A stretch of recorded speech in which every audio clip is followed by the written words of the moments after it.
శ్రీలంక పర్యటనను విజయంతో ప్రారంభించిన టీమిండియా 24 గంటల వ్యవధిలోనే మరొక మ్యాచ్కు సిద్ధమైంది.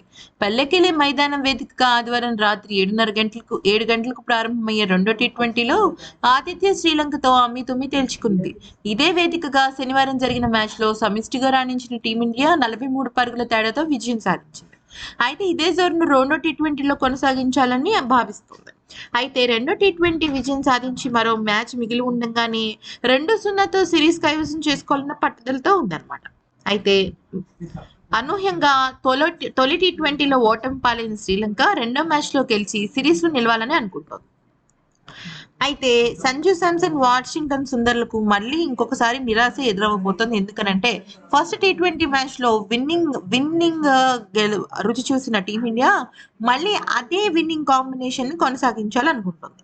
రియాన్ పరాగ్ ను పార్ట్ టైం బౌలర్ గా పరిగణిస్తుండటంతో సంజు శాంసన్ కు తుది జట్టులో చోటు లేకుండా పోయింది.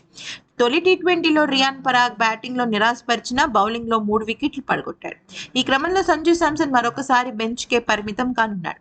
స్పెషలిస్ట్ స్పిన్నర్ రవి బిష్ణోయ్ తొలి మ్యాచ్ లో పెద్దగా ప్రభావం చూపలేకపోయినప్పటికీ ఒకే ఒక వికెట్ తీసిన అతను తీవ్ర గాయం నుంచి త్రుటిలో తప్పించుకున్నాడు.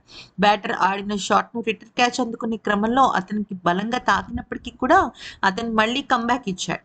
అయితే ఇప్పటి వరకు కనుక చూసుకున్నట్టయితే దాంతో ఇప్పుడు తుది జట్టు విషయంలో మార్పులు లేకపోయినప్పటికీ సంజు శాంసన్ తో పాటుగా సుందర్కి కూడా చాలా పెద్ద ఎదురు దెబ్బ తగలొచ్చు.